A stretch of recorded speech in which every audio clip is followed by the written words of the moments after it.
ಸ್ನೇಹಿತರೆ, ಮೀಡಿಯಾ ಮಾಸ್ಟರ್ಸ್ಗೆ ಸ್ವಾಗತ ಸುಸ್ವಾಗತ. ಗೆಳೆಯರೆ, ಇರಾನ್ ಮತ್ತು ಇಸ್ರೇಲ್ ನಡುವಿನ ಸಂಘರ್ಷ ಹೆಚ್ಚಾಗುವ ಎಲ್ಲ ಸಾಧ್ಯತೆಗಳು ಕಾಣ್ತಾ ಇವೆ. ಇರಾನ್ ದಾಳಿಗೆ ಪ್ರತ್ಯುತ್ತರ ಹೇಳದೆ ಸುಮ್ಮನಿರೋದಕ್ಕೆ ಸಾಧ್ಯವೇ ಇಲ್ಲ ಅಂತ ನೆತನ್ಯಾಹು ಅಬ್ಬರಿಸ್ತಾ ಇದ್ದಾರೆ. ಮತ್ತೊಂದು ಕಡೆ ಇಸ್ರೇಲ್ ಏನಾದರೂ ಇರಾನ್ ಮೇಲೆ ಪ್ರತೀಕಾರದ ದಾಳಿ ಮಾಡಿದರೆ ಈಗ ನಡೆದಿರೋ ದಾಳಿಗಿಂತಲೂ ಭಯಾನಕವಾದ ದಾಳಿಯನ್ನ ನಾವು ಮಾಡ್ತೀವಿ ಅಂತ ಇರಾನ್ನ ನಾಯಕರು ಹೇಳ್ತಾ ಇದ್ದಾರೆ. ಇದರ ಮಧ್ಯೆ ಒಂದ್ ಕಡೆ ಆಯತುಲ್ಲಾ ಖಮೇನಿ ನೆತನ್ಯಾಹುನ ಮುಗಿಸಿಬಿಡೋ ಮಾತುಗಳನ್ನ ಆಡ್ತಾ ಇದ್ರೆ, ಮತ್ತೊಂದು ಕಡೆ ಇಸ್ರೇಲ್ ಖಮೇನಿಯ ಬೇಟೆಗೆ ಸಿದ್ಧ ಆಗ್ತಾ ಇದೆ. ಹೀಗೆ ಮಧ್ಯಪ್ರಾಚ್ಯದಲ್ಲಿ ಸಂಘರ್ಷ ಶುರುವಾಗ್ತಾ ಇರೋ ಹೊತ್ತಲ್ಲಿ ಪೆಟ್ರೋಲಿಯಂ ಮೇಲೆ ಆಧಾರಪಟ್ಟಿರುವ ಜಗತ್ತಿನ ನಾನಾ ದೇಶಗಳು ಆತಂಕಕ್ಕೀಡಾಗ್ತಾ ಇವೆ. ಈಗಾಗಲೇ ಕಚ್ಚಾ ತೈಲದ ಬೆಲೆ ಹೆಚ್ಚಾಗಿದೆ. ಮುಂದಿನ ದಿನಗಳಲ್ಲಿ ಅದು ಮತ್ತಷ್ಟು ತುಟ್ಟಿಯಾಗುವ ಎಲ್ಲ ಸಾಧ್ಯತೆಗಳು ಕಾಣ್ತಾ ಇವೆ. ಇದೆಲ್ಲವನ್ನ ನೋಡ್ತಾ ಇದ್ರೆ 1980ರಿಂದ 1988 ನಡುವೆ ನಡೆದಿದ್ದ ಇರಾನ್ ಹಾಗೂ ಇರಾಕ್ ನಡುವಿನ ಯುದ್ಧ ಇಲ್ಲಿ ನೆನಪಿಗೆ ಬರ್ತಾ ಇದೆ. ಹಾಗಾದ್ರೆ ಅವತ್ತಿನ ಪರಿಸ್ಥಿತಿಗೂ ಇವತ್ತಿನ ಪರಿಸ್ಥಿತಿಗೂ ಇರೋ ಸಾಮ್ಯತೆಗಳೇನು? ಅವತ್ತು ಇರಾನ್ ಮತ್ತು ಇರಾಕ್ ನಡುವೆ ನಡೆದಿದ್ದಾದ್ರೂ ಏನು? ಆ ಘಟನೆ ಹೇಗೆ ಮಧ್ಯಪ್ರಾಚ್ಯವನ್ನ ಎಲ್ಲ ರೀತಿಯಲ್ಲಿ ಹಳ್ಳ ಹಿಡಿಸ್ತು ಅನ್ನೋದ್ರ ಬಗ್ಗೆ ಒಂದಷ್ಟು ಮಾಹಿತಿಯನ್ನು ನಾವಿಲ್ಲಿ ನೋಡೋಣ.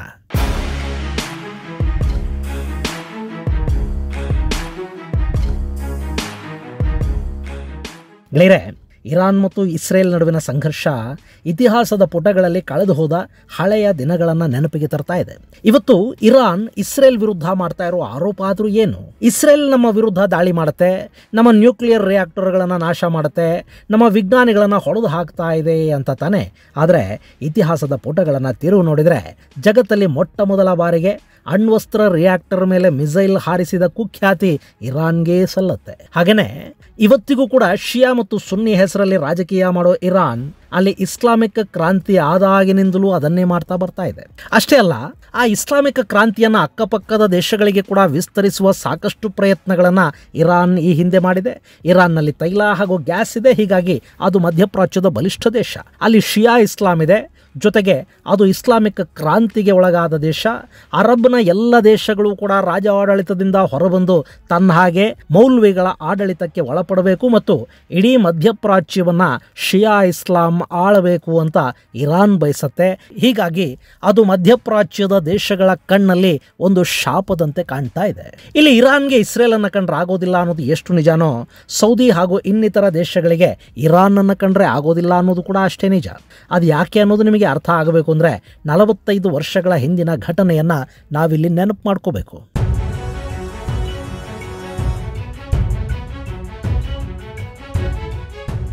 ಗೆಳೆಯರೆ, ಇವತ್ತು ನಾವು ಯಾವ ಇರಾನ್ ಅನ್ನು ನೋಡ್ತಾ ಇದ್ದೀವಿ ಅದು 1979 ಮೊದಲು ಹೀಗಿರಲಿಲ್ಲ. ಇರಾನ್ ಪಶ್ಚಿಮದ ಜೊತೆ ತುಂಬಾ ಉತ್ತಮ ಸಂಬಂಧಗಳನ್ನು ಇಟ್ಟುಕೊಂಡಿತ್ತು.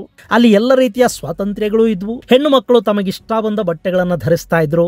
ಹಿಜಾಬ್, ಬುರ್ಖಾ ಇವ್ಯಾವು ಕಡ್ಡಾಯ ಆಗಿರಲಿಲ್ಲ. ಶಿಕ್ಷಣ ಎಲ್ಲರಿಗೂ ಸಿಗ್ತಾ ಇತ್ತು.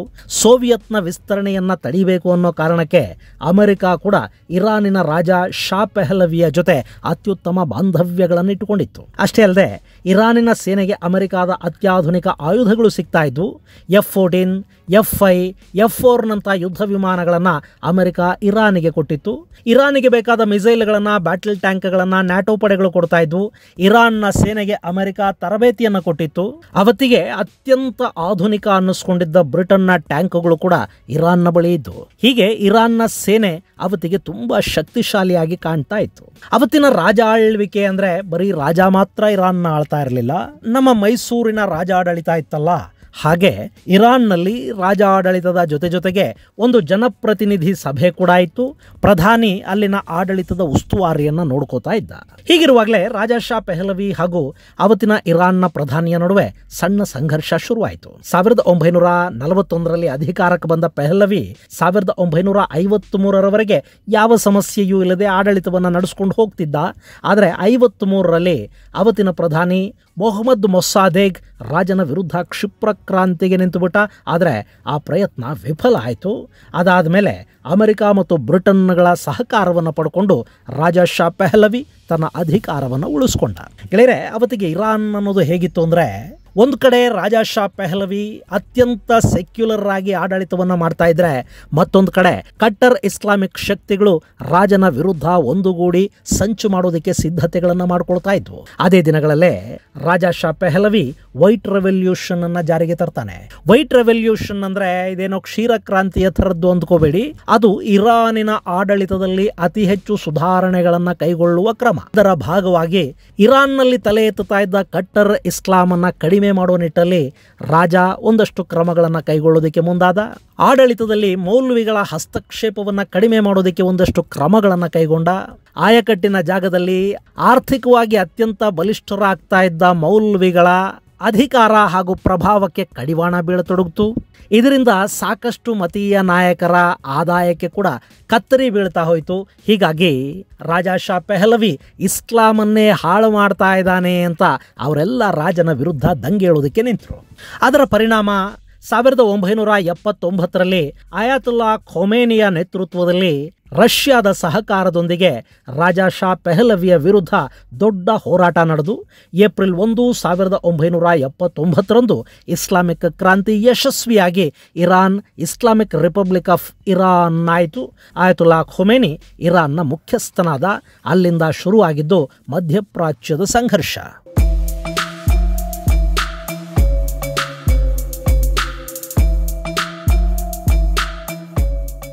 ಗೆಳೆಯರೆ, ಈ ಇರಾನ್ ಇದೆಯಲ್ಲ, ಇದು ಮಧ್ಯಪ್ರಾಚ್ಯದಲ್ಲಿ ಸುನ್ನಿಗಳನ್ನು ಡಾಮಿನೇಟ್ ಮಾಡೋದಕ್ಕೆ ಬಯಸುತ್ತೆ.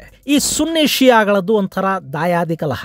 ಹೀಗಾಗಿ ಇಲ್ಲಿ ಶಿಯಾಗಳನ್ನು ನೋಡಿದರೆ ಸುನ್ನಿಗಳಿಗೆ ಆಗೋದಿಲ್ಲ, ಸುನ್ನಿಗಳಿಗೆ ಶಿಯಾಗಳನ್ನು ಕಂಡ್ರೆ ಆಗೋದಿಲ್ಲ.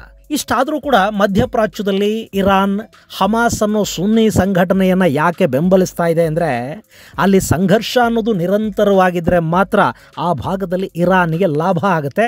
ಆ ಲಾಭದ ದೃಷ್ಟಿಯಿಂದ ಮಾತ್ರ ಅವರು ಹಮಾಸ್ಗೆ ಎಲ್ಲ ರೀತಿಯ ಬೆಂಬಲವನ್ನು ಕೊಡ್ತಾ ಇದ್ದಾರೆ ಹೊರತು ಅವರಿಗೆ ಸುನ್ನಿಗಳ ಬಗ್ಗೆ ಅಂಥ ಯಾವ ಮಮಕಾರನೂ ಇಲ್ಲ. ಈ ಮಾತನ್ನು ಯಾಕೆ ಹೇಳ್ತಾ ಇದ್ದೀನಿ ಅನ್ನೋದು ನಿಮಗೆ ಅರ್ಥ ಆಗಬೇಕು ಅಂದರೆ, 1979ರಲ್ಲಿ ಇರಾನ್ನಲ್ಲಿ ಇಸ್ಲಾಮಿಕ್ ಕ್ರಾಂತಿ ಆದ ನಂತರ ಅಲ್ಲಿ ಏನೆಲ್ಲ ಆಯಿತು ಅನ್ನೋದನ್ನ ನೀವು ತಿಳ್ಕೋಬೇಕು. 1979ರ ಜುಲೈ 19ನೇ ತಾರೀಕು ಇರಾನ್ ತನ್ನ ಪಕ್ಕದ ಇರಾಕ್ ಅಲ್ಲಿ ಇಸ್ಲಾಮಿಕ್ ಕ್ರಾಂತಿಯನ್ನ ಮಾಡೋದಕ್ಕೆ ಕರೆ ಕೊಟ್ಟುಬಿಡುತ್ತೆ. ಅವತ್ತಿಗೆ ಇರಾಕ್ ಅಲ್ಲಿ ಬಾತ್ ಪಕ್ಷ ಸರ್ಕಾರವನ್ನು ನಡೆಸ್ತಾ ಇತ್ತು. ಸದಾಮ್ ಹುಸೇನ್ ಇರಾಕ್ನ ಅಧ್ಯಕ್ಷನಾಗಿದ್ದ. ಈ ಸದಾಮ್ ಹುಸೇನ್ ಶಿಯಾ ಮುಸಲ್ಮಾನ ಅಲ್ಲ, ಅವನು ಸುನ್ನಿ ಪಂಗಡಕ್ಕೆ ಸೇರಿದ್ದ ಮುಸಲ್ಮಾನ ಆಗಿದ್ದ. ಇರಾಕ್ ಅಲ್ಲಿ ಶಿಯಾಗಳ ಜನಸಂಖ್ಯೆ ಹೆಚ್ಚಿತ್ತು. ಹೀಗಾಗಿ ಶಿಯಾಗಳನ್ನ ಸುನ್ನಿಗಳು ಯಾಕೆ ಆಳಬೇಕು ಅಂತ ಇರಾನ್ ಖ್ಯಾತೆ ತೆಗಿತು. ಮತ್ತು ನೀವು ಕ್ರಾಂತಿ ಮಾಡೋದರ ಮೂಲಕ ಅಲ್ಲಿನ ಸರ್ಕಾರವನ್ನು ಪದಚ್ಯುತಗೊಳಿಸಿ ಅಧಿಕಾರವನ್ನು ನಿಮ್ಮ ಕೈಗೆ ತಗೊಳ್ಳಿ ಅಂತ ಶಿಯಾ ಮುಲ್ಲಾಗಳಿಗೆ ಆಯತುಲ್ಲಾ ಖೊಮೇನಿ ಒಂದು ಕರೆಯನ್ನು ಕೊಡ್ತಾನೆ.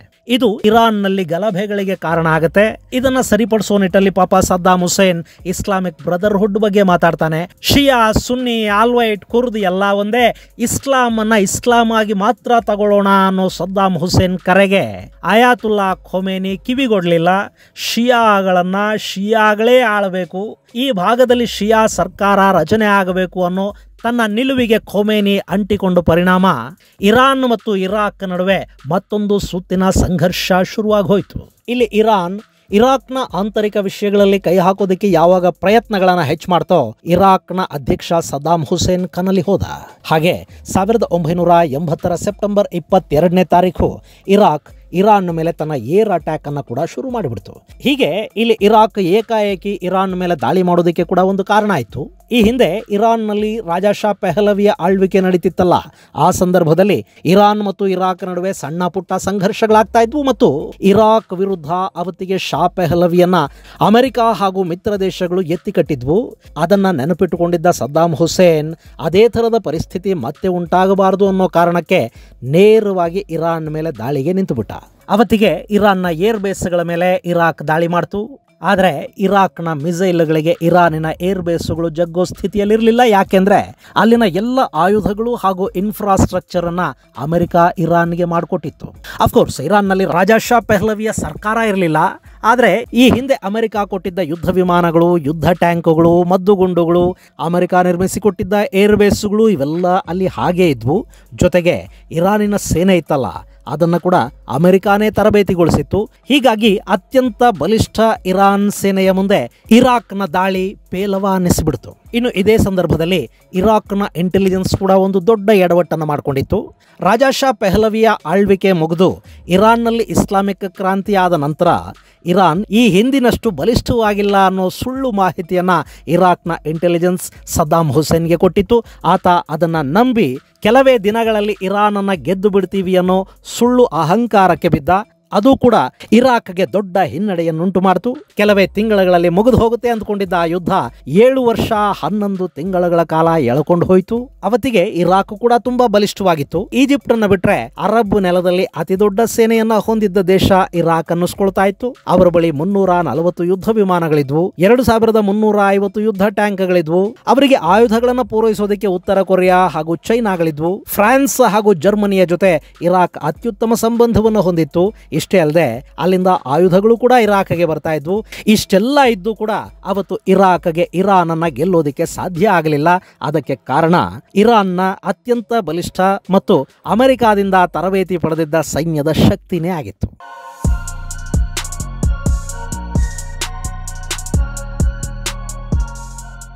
ಈ ಮಧ್ಯೆ ಇರಾಕ್ ಇರಾನ್ನ ಒಳಗನುಗ್ಗಿತ್ತಲ್ಲ. ಖುರ್ರಮ್ ಶಹರ್ನಲ್ಲಿ ಎರಡೂ ಪಡೆಗಳ ನಡುವೆ ಘನಘೋರ ಕದನ ನಡೀತು. ಎರಡೂ ಪಡೆಗಳು ತಲಾ 7,000 ಮಂದಿಯಷ್ಟು ಸೈನಿಕರನ್ನ ಕಳ್ಕೊಂಡ್ವು. ಹೀಗಾಗಿ ಆ ಪಟ್ಟಣವನ್ನ ಸಿಟಿ ಆಫ್ ಬ್ಲಡ್ ಅಂತ ಕರೆಯಲಾಗುತ್ತೆ.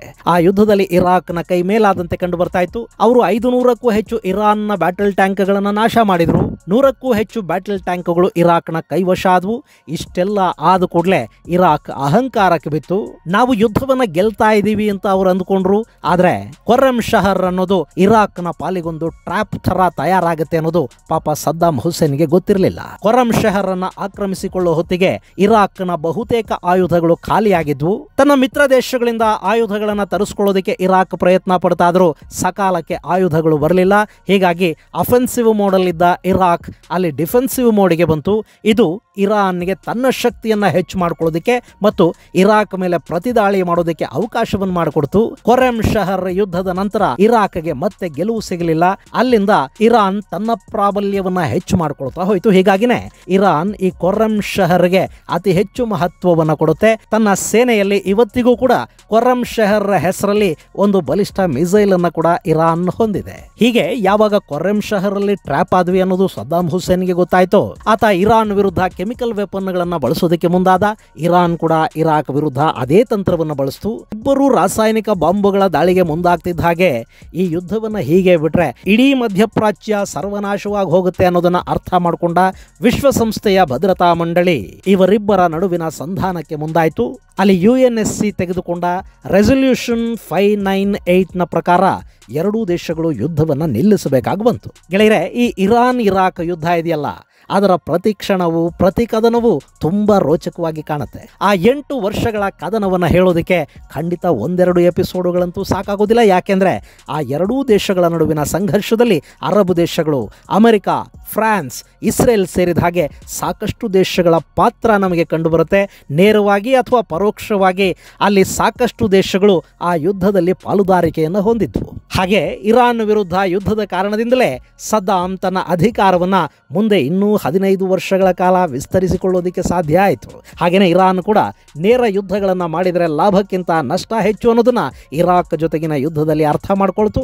ಈ ಯುದ್ಧದ ಸಮಯದಲ್ಲೇ ಇವತ್ತಿನ ಇರಾನಿನ ಸರ್ವೋಚ್ಚ ನಾಯಕ ಆಯಾತುಲ್ಲಾ ಅಲಿ ಖಮೇನಿ ಇದನಲ್ಲ, ಈತ ಇರಾನ್ನ ಅಧ್ಯಕ್ಷ ಕೂಡ ಆದ. ಹಾಗೆ ಮಧ್ಯಪ್ರಾಚ್ಯದ ರಾಜಕೀಯವನ್ನ ತುಂಬಾ ಚೆನ್ನಾಗಿ ಈ ಖಮೇನಿ ಅರ್ಥ ಮಾಡಿಕೊಂಡ. ಹೀಗಾಗಿನೇ ಮಧ್ಯಪ್ರಾಚ್ಯದಲ್ಲಿ ಇರಾನ್ ಶಕ್ತಿಯುತವಾಗಿ ಉಳಿಬೇಕು ಅಂದ್ರೆ ಅಲ್ಲಿ ನೇರ ಯುದ್ಧಗಳಲ್ಲ, ಪ್ರಾಕ್ಸಿ ವಾರ್ಗಳನ್ನು ಹೆಚ್ಚು ಮಾಡಬೇಕು. ಶತ್ರುಗಳ ವಿರುದ್ಧ ಆಯಾ ದೇಶಗಳಲ್ಲಿ ಮತ್ತು ಅದರ ಅಕ್ಕಪಕ್ಕದ ದೇಶಗಳಲ್ಲಿ ಭಯೋತ್ಪಾದಕ ಸಂಘಟನೆಗಳನ್ನು ಸೃಷ್ಟಿ ಮಾಡಿ ತನ್ನ ಶತ್ರುಗಳ ಪಾಲಿಗೆ ನಿತ್ಯ ಕದನದ ಪರಿಸ್ಥಿತಿಯನ್ನ ನಿರ್ಮಾಣ ಮಾಡಬೇಕು ಅನ್ನೋದನ್ನ ಈ ಆಯಾತುಲ್ಲಾ ಖಮೇನಿ ಅರ್ಥ ಮಾಡಿಕೊಂಡ. ಅದರ ಪರಿಣಾಮನೇ ಹೌತಿಗಳು ಹುಟ್ಟುಕೊಂಡ್ರು, ಇಸ್ಲಾಮಿಕ್ ರೆಸಿಸ್ಟೆನ್ಸ್ ಫೋರ್ಸ್ ಹುಟ್ಟುಕೊಳ್ತು. ಯಾವ್ಯಾವ ದೇಶಗಳಲ್ಲಿ 20%ಕ್ಕಿಂತ ಹೆಚ್ಚು ಶಿಯಾ ಮುಸಲ್ಮಾನರಿದ್ದಾರೋ ಅಲ್ಲೆಲ್ಲ ಶಿಯಾ ಉಗ್ರ ಸಂಘಟನೆಗಳನ್ನ ಈ ಇರಾನ್ ಹುಟ್ಟುಹಾಕ್ತಾ ಹೋಯಿತು. ಹಾಗೆ ಅಕ್ಕಪಕ್ಕದ ಎಲ್ಲ ದೇಶಗಳ ರಾಜಕಾರಣದಲ್ಲಿ ಕೂಡ ಇರಾನ್ನ ಹಸ್ತಕ್ಷೇಪ ಶುರುವಾಯಿತು. ಸಿರಿಯಾದಲ್ಲಿ ಅಲ್ವೈಟಿಗಳು ಅಧಿಕಾರ ಹಿಡಿದ್ರು, ಲೆಬನಾನ್ನಲ್ಲಿ ಹೆಜ್ಬುಲ್ಲಾ ಹುಟ್ಟುಕೊಳ್ತು, ಯಮನ್ನಲ್ಲಿ ಹೌತಿಗಳು ಬಂದರು. ಹೀಗೆ ಮಧ್ಯಪ್ರಾಚ್ಯವನ್ನ ನರಕವನ್ನಾಗಿ ಮಾಡೋದಕ್ಕೆ ಇರಾನ್ಗೆ ಆ ಯುದ್ಧ ಸಾಕಷ್ಟು ಅನುಭವವನ್ನು ಧಾರೆ ಏರಿತು. ಆ 8 ವರ್ಷಗಳ ಕಾಲ ನಡೆದ ಯುದ್ಧದಲ್ಲಿ ಒಟ್ಟು 4.5 ರಿಂದ 5 ಲಕ್ಷ ಮಂದಿ ಪ್ರಾಣ ಕಳ್ಕೊಂಡ್ರು. ಎರಡೂ ದೇಶಗಳ ಆರ್ಥಿಕ ಪರಿಸ್ಥಿತಿ ಕೂಡ ಅವತ್ತಿನ ಮಟ್ಟಿಗೆ ಹದಗೆಟ್ಟು ಹೋಯಿತು.